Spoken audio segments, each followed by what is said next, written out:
Hi everybody, welcome to episode 5 of Age Gap Love Story. I can't believe it's already 5 episodes. We are Carrie and Ellen, and we're a married couple with a 32-and-a-half-year age difference, and we started this podcast and YouTube channel to offer information, support, and community to help make your age gap relationship successful. And today we are talking about tips and strategies for sharing your age gap relationship with friends and family. And based on our experience and stories I've heard from others, this can be an experience that can range from extremely awkward and uncomfortable to even worse, depending on your situation. And of course, we always want to remind you that we are not professional therapists, but we're sharing our experiences and tips we've picked up along the way. And we want to encourage you to consult a professional therapist if you're really struggling, because I know these can be tough family issues. Of course, you can always reach out to us and we'll try to help you as much as we can. But the best way to reach us would probably be through our new website, agegaplovestory.com. You can find a contact form, and you can also find social media links there. I check those daily, and I try to respond to all messages within about 24 hours. And so today, again, we're sharing our experience with telling our friends and family about our relationship.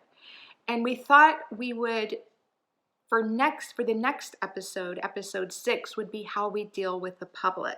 At first, I thought we would combine those in one episode, but then when we started fleshing out our ideas for this topic, we realized there's a lot to talk about. And so I am going to first tell you about my experience telling my family, or maybe we'll have Alan go first because I've been talking a lot already.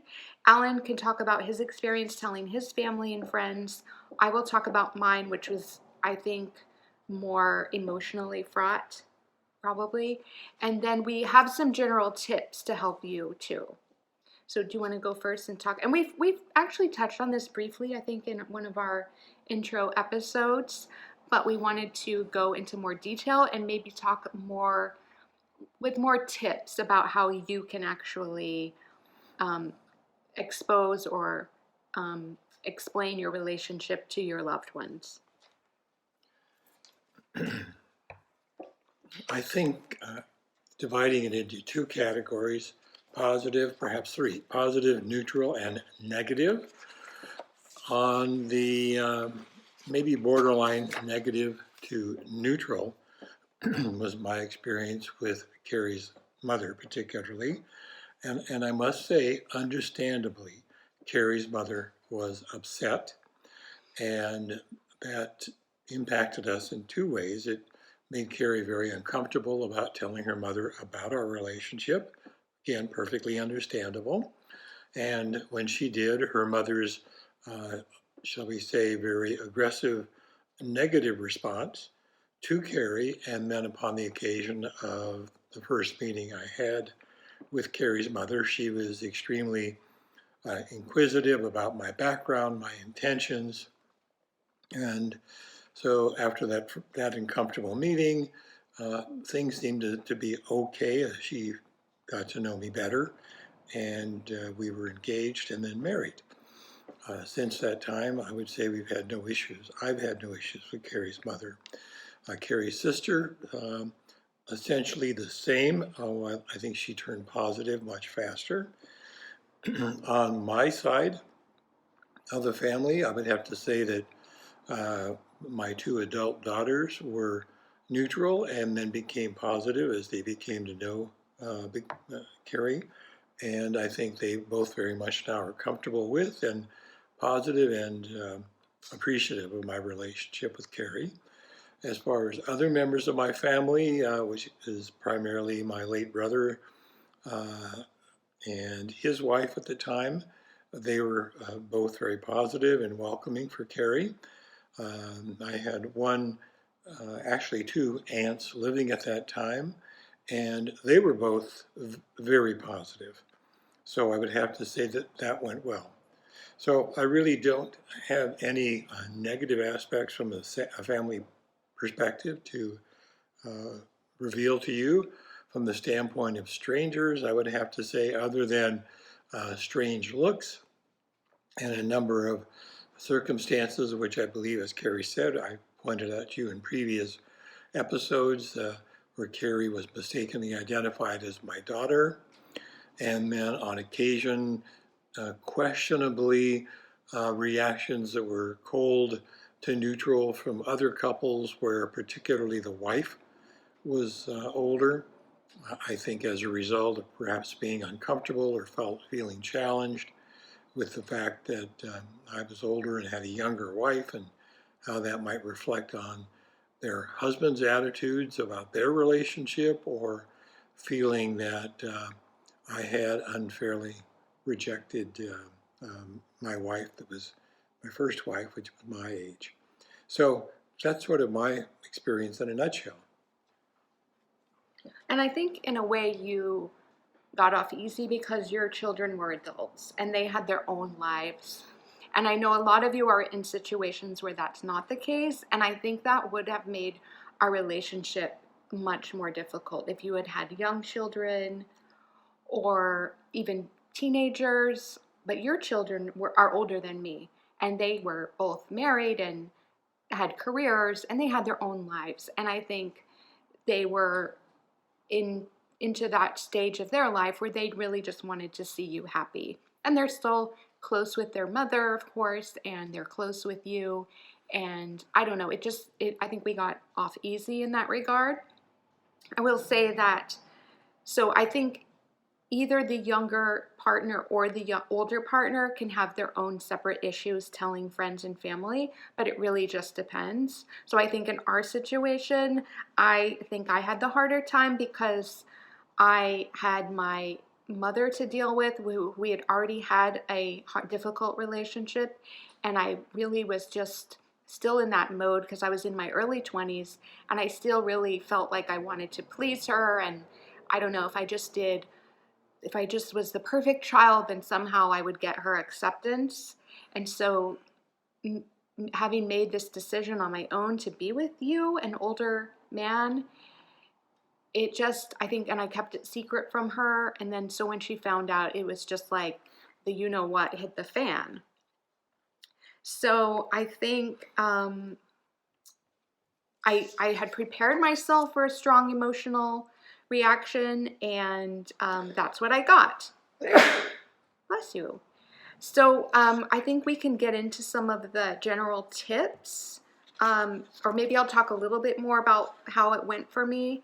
But I also came up, or I found an article online which actually had some ways that you can respond when based on people's reactions. And so we can talk about those too. But I remembered when we were talking about our story about how when you first met my dad, and actually, so my dad was, he's not living now, but he was always, I am more like my dad, and we were both kind of more calm, I think, and chill people. And so when I told my dad over the phone, because he lived in a different state after my parents were divorced, and he was just really supportive and just said that he was fine with my decision. He asked me how my mom reacted. I think he had a sense that that probably didn't go very well, and he was right. But I remember when you met my dad in person and my family. You want to tell that story? Don't forget the BB gun. Yes, actually, her father tried to shoot me. I think it was unintentional. He was quite a gun lover. I was born and raised in Tulsa, Oklahoma, and their entire family was like, into sort of the Wild West thing, which was a great family tradition for them. In any case, he was showing me and a group of family people when we first met at their home this BB gun that he had, and while he was trying to demonstrate it, it fired, and the BB missed my left ear by about 2 inches. So I hope it was unintentional. I'll never know. Yeah, actually left. I think you forgot some of the details. My dad, and I think it was my uncles, and maybe my aunts, they had a funny thing where they made a little present for you, and they said if you're going to be part of the family, these are things that you need to have. And one of them was a BB gun. I don't think they really intended for you to keep it. I mean, how would we have gotten that home on the airplane? And you would have no idea what to do with it, right? Well, maybe you would. Okay, but I wouldn't want you to keep a gun in the house. That's not my style. But yeah, I can't even remember what else was in that box, but I do remember the BB gun. And as soon as you opened it, yeah, my dad was playing around with it, and the BB gun shot off, and I remember it was like bing, bing, bing around the room. So yeah, that's how the story goes, is that my dad tried to shoot you, but actually I think my dad respected you, and he respected me and my decision, which meant a lot to me. Let's talk about your grandmothers. Oh, my grandmothers, who both sadly are not with us anymore either. I think we talked about that in a previous episode, but they both really adored Alan. Yeah, remember I said that they kind of thought you were just like one of the kids? Yeah, because they were fairly old when you met them. And I want to say that they not only liked me, but they trusted me, which I thought was wonderful. Carrie's grandmother on her father's side was in a retirement home, very nice. And we thought she was suffering a little from dementia on the few occasions that we went back and we would always visit her. And on one occasion while we were there, as soon as we arrived, she started talking about a check that she had for $10,000. And we thought that this was something as part of her dementia. So we had lunch with her in the dining room, and then when we wheeled her back into her apartment at this home, she opened a drawer and she pulled out a check for $10,000 that had been mailed to her by mistake. It actually should have gone to her son, who was the My trustee. Uncle. Yes, Carrie's uncle. So we realized that she was not suffering from dementia, and I thought maybe I was. Yeah, so of course, we took the check and gave it to my uncle. But I think when we get into the tips, we can go more into tips for helping you tell your family members. But I also just wanted to mention on the issue of telling friends, I had a lot of anxiety about that too. I think because I was in my early 20s, at that time in your life, I feel like compared to my life now, I was much more concerned about fitting in, being viewed as normal, those kinds of issues. And so, for instance, I started graduate school a few years after Alan and I were together, and I remember feeling extremely awkward about telling any of my classmates, and even once my classmates became friends. And Alan and I were recently on a FaceTime call with one of my friends from graduate school, who is now a very close friend. And if you're listening, Shoshana, hello. And anyways, Shoshana reminded us, or she reminded me of how I told her about Alan, which I have no memory of. But Shoshana said that I was just very vague, but I was always talking about Alan this, Alan that, because at that time we'd already been together for 3 years. And so, of course, and we were living together, so he was a big part of my life. But then I guess Shoshana eventually asked me, well, like, tell me more about Alan. And I was just kind of vague. But then she said we were in the bathroom one time, and I just said, well, he's older than me. And she was kind of like, well, who cares? But I said, well, actually, he's like 30 years older than me. And so that was how I told her. And so that was kind of a good example of just how I told my friends. I made sure that I could trust people, and I took my time. I think we talked about this maybe in the past, of not feeling pressure. Do it on your own time, on your own terms, and that's what felt safe to me. And then, did you want to tell the story? Okay, I know you did. Yes, also, Shoshana told us about the first time that she met me, where Carrie said, let's get together for lunch. And so Shoshana and one of other Carrie's classmates from her grad class. And her husband. and her husband were waiting for us, and we were going to meet them for lunch. And as Carrie and I approached, this one classmate said to Shoshana, "Why did Carrie bring her father today?" And Shoshana said, "That's not her father. That's the guy she's going to marry." On another occasion, we went to a reception that her grad school was having. I believe it was an orientation event. And so while Carrie was off talking to somebody, one of the students came up to me, introduced himself, and said, are you a professor here? And I said, well, no, not quite. Right. So, yeah, it was just a lot of awkwardness and uncomfortableness, I have to say, at the beginning. I think if I was in that situation now, being my age and where I am in my life, I have a lot more self-confidence now. And I don't think I for sure would not hide you or be ashamed to talk about you. But those were feelings that I felt. I mean, it was legitimately very complicated feelings of knowing that we were really great together, really caring about you and loving our time together. But then when we would go out in public or if any questions came up about our relationship, I just got so uncomfortable. And I just remember that. And that went on for years. So if you're in that situation now, I really have a lot of empathy for you. And I'm hoping that some of these tips that we're going to share now will help you. So let's see, I came up with 10 tips actually, so that's good. Alan wants to say something. I think the most important aspect of this issue of dealing with family and friends, I know that some of these people can be very close to you, but it's extremely important that you appreciate that you can only control your life. You can't control their lives or their attitudes. And the most important thing is that you are happy. And if others don't allow you to be happy because of their behavior or their attitudes, then perhaps they don't really have your best interest in mind.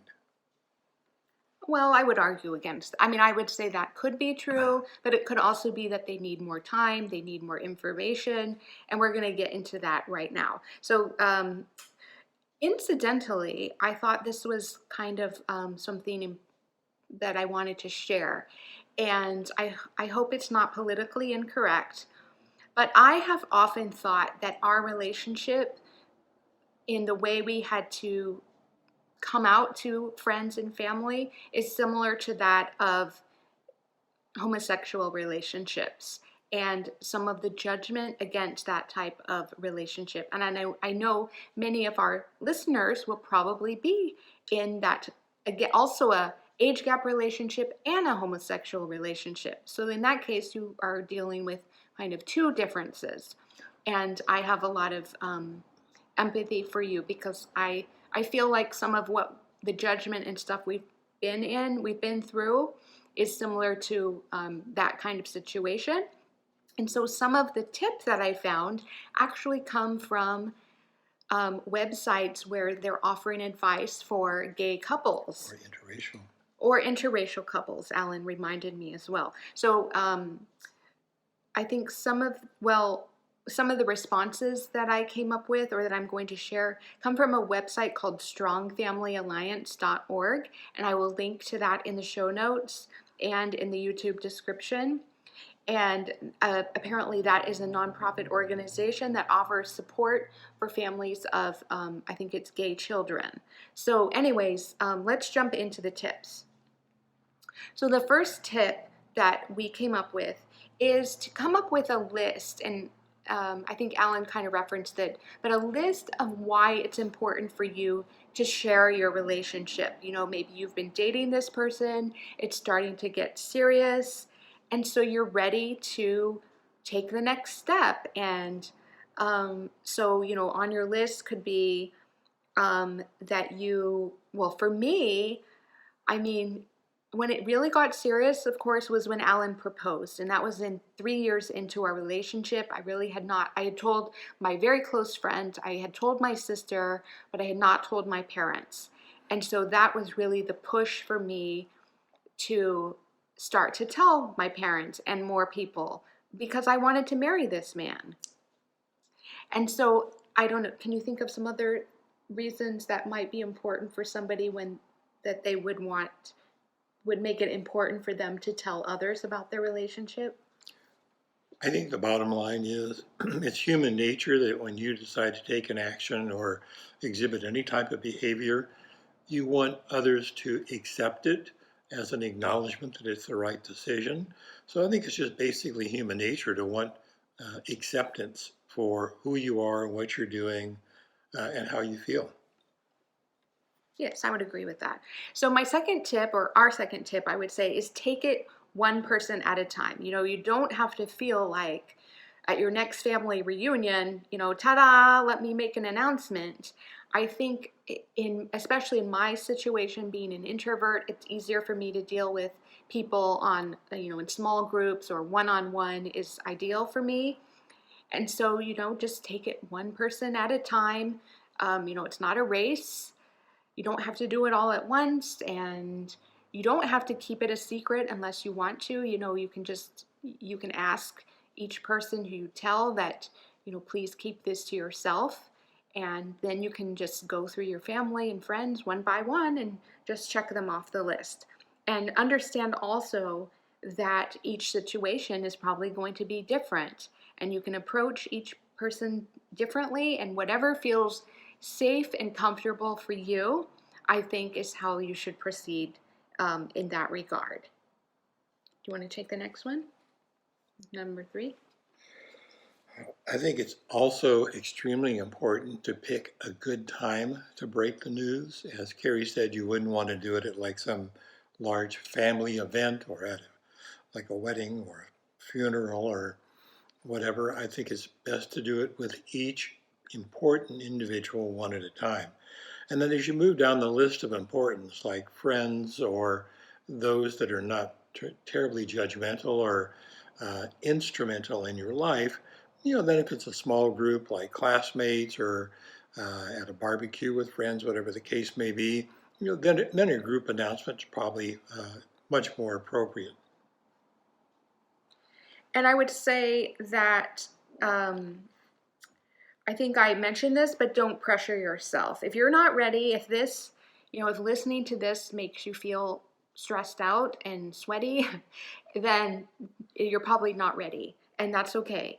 It's up to you. You might want to consider a lot of other factors too. For instance, when I was reading about people who are homosexual coming out of the closet, this website, Strong Family Alliance, I think it may have been a different one, but they mentioned the possibility of, if you are dependent on your family, for instance, you still live with your family, or they're paying for your college, or whatever your situation is, if you're dependent on somebody outside of this person you're dating, but we're talking about you're still dependent on your family, and you feel like this is a issue that is going to drive a wedge between you and your family and may put your future at risk, or your housing situation or your education at risk, then I think that's something to consider. And I think that might be something that probably a therapist could help you manage, because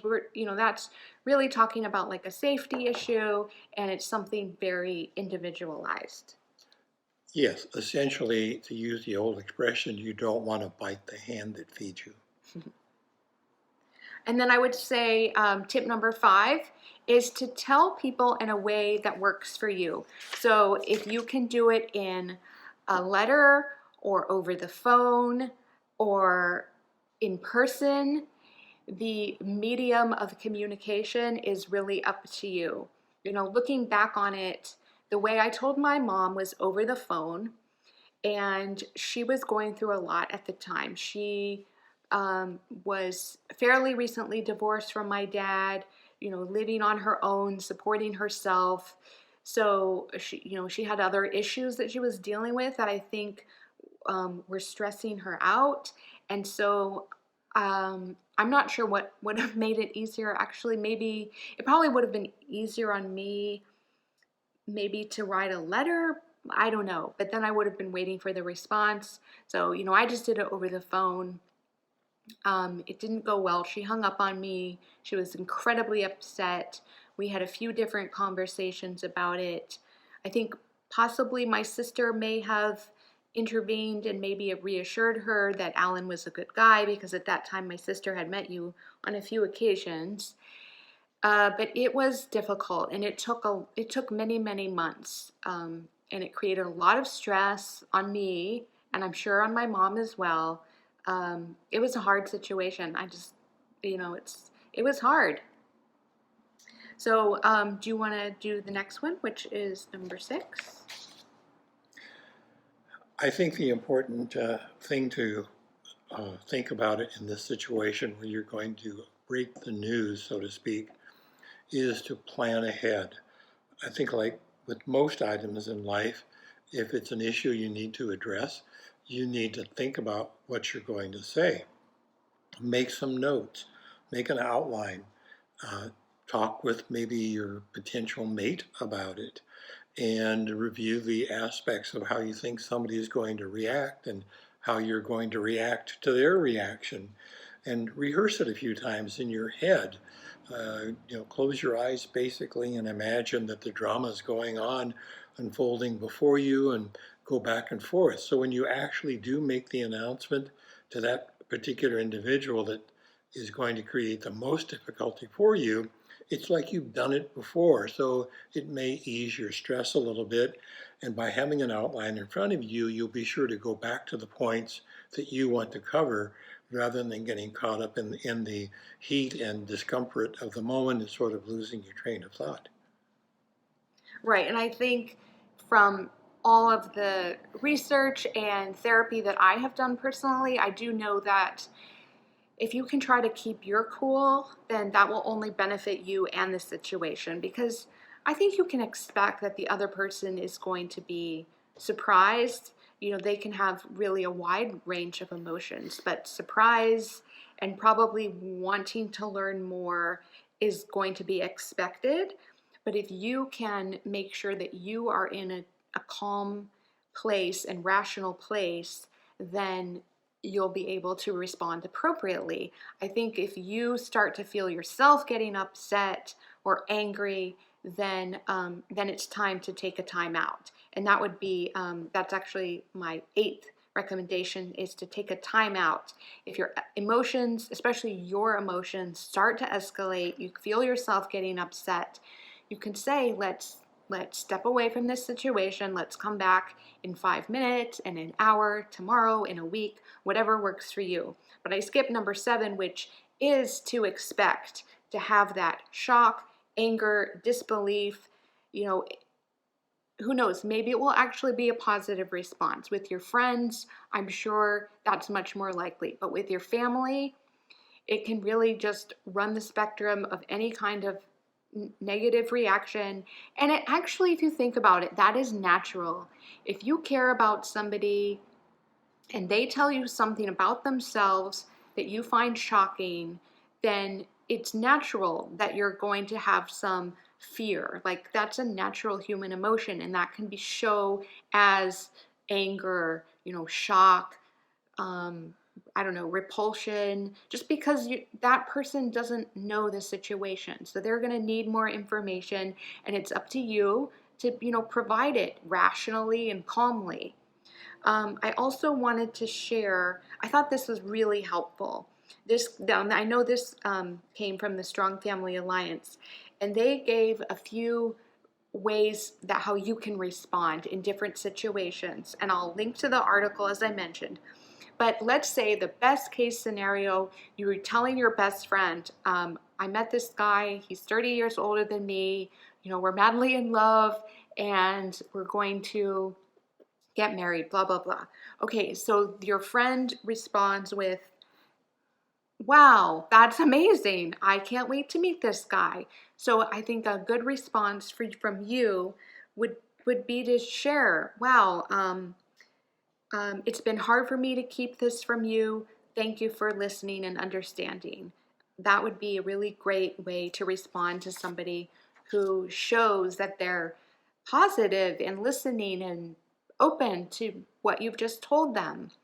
Now let's take a middle case where this is the most likely case where somebody is concerned, they are worried about you, And so what your response is that you need to be understanding that they're feeling that worry.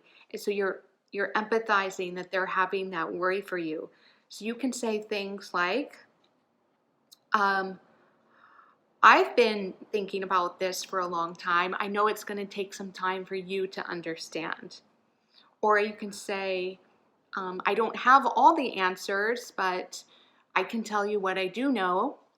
So that would be, I think, a good way to respond. That's like moving the conversation forward.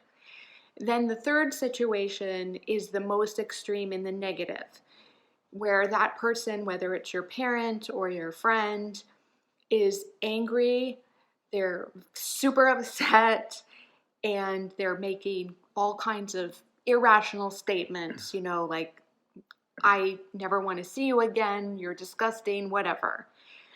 In this scenario, the recommendation that I found, which I thought made a lot of sense, is to kind of offer a little bit of empathy, but you do need to set a boundary and possibly end the conversation or postpone it to later.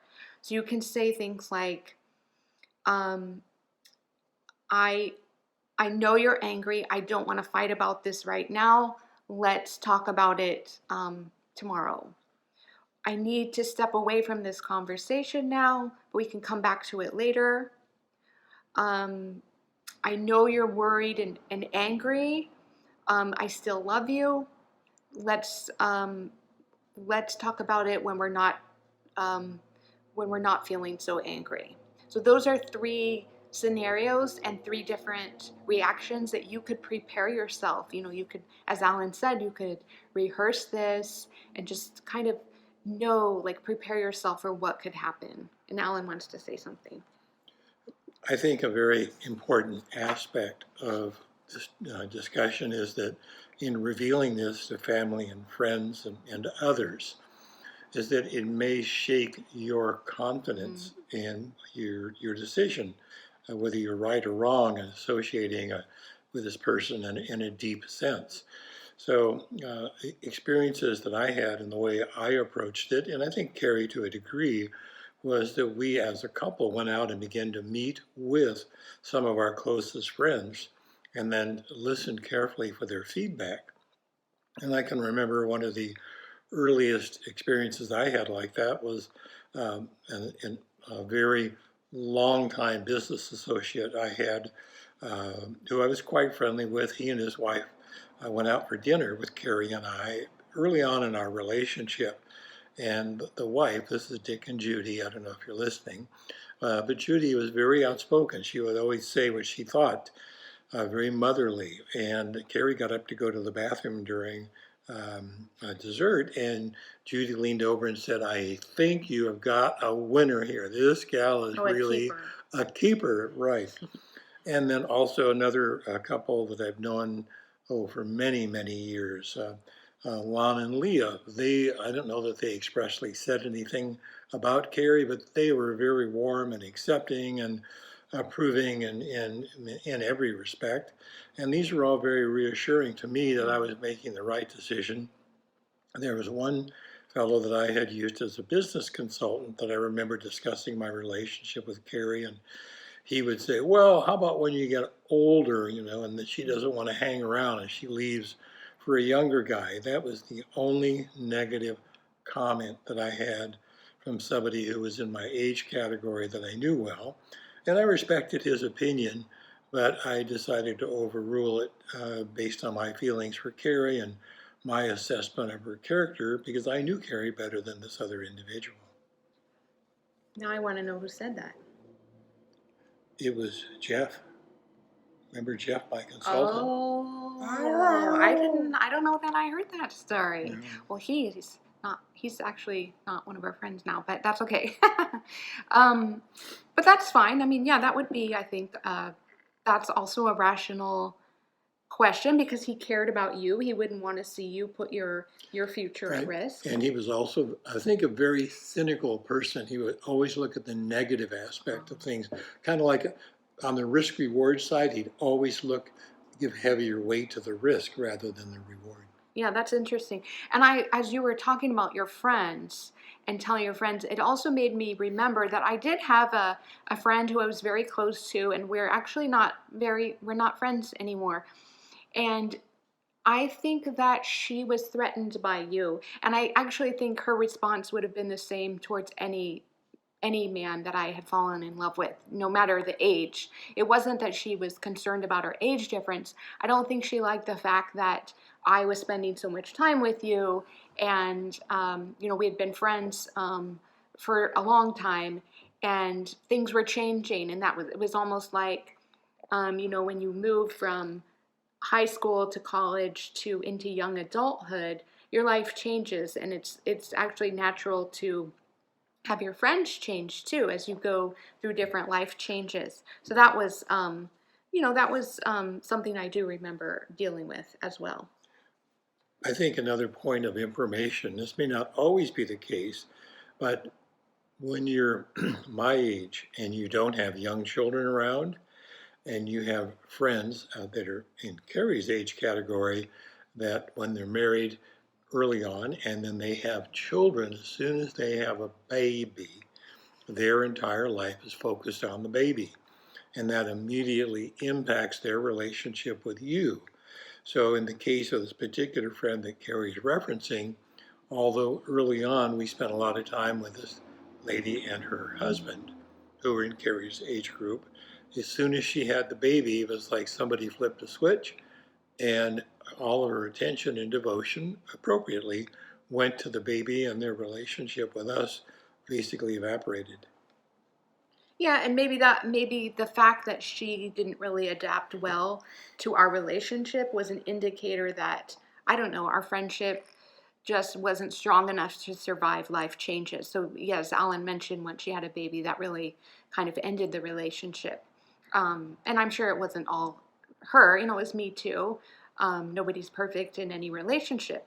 So to wrap up the tips, I have two more. So the ninth tip would be always to protect your personal safety. And I know this might sound extreme, but you really can't underestimate when people become emotional and they're scared or concerned and protective of you, that so things can happen. So I'm just, pointing it out that if you ever feel unsafe, of course, then it's time to leave that situation and, do whatever you need to do to protect your personal safety.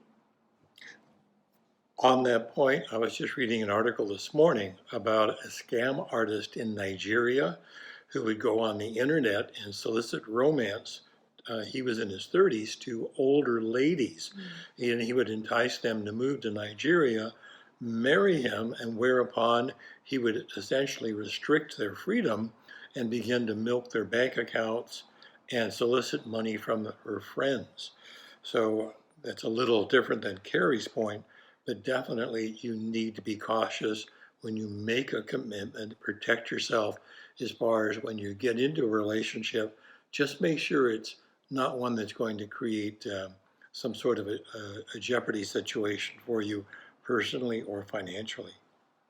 Okay, that's a little bit of a different topic, but okay. And then my last tip, or our last tip, is to ask for support if needed. And I would really, really encourage you to ask for support. I felt like we kind of went through this alone. I did have a therapist who helped me, but she was kind of a basic marriage and family therapist. She was very helpful, but I could have used a lot more support. I wish we had had like the community around age gap that exists now. There are some amazing Facebook groups. I've already met some really cool people. And if you've reached out to me, I really thank you, because it makes me feel more part of a community and more normal. And Alan and I have been together so long that it is normal for us. But in public, we're going to talk about this in the next episode. We're not walking around holding hands and kissing and just like, oh, we don't care what anybody thinks. We act. I don't know, we'll talk about it in the next episode. But the more support that you can get, the better, especially from people who are in a similar situation like us. So I guess I'm saying I hope that this podcast and YouTube channel helps make you feel more comfortable. And we're always here for you. And of course, your friends and other people, your partner can hopefully provide that support too. Yes, and on a final note, I don't know how many of you have seen the movie Best in Show about the Grand National Dog Championships that are held annually. But in that movie, which is now several years old, Best in Show, there is an age gap couple.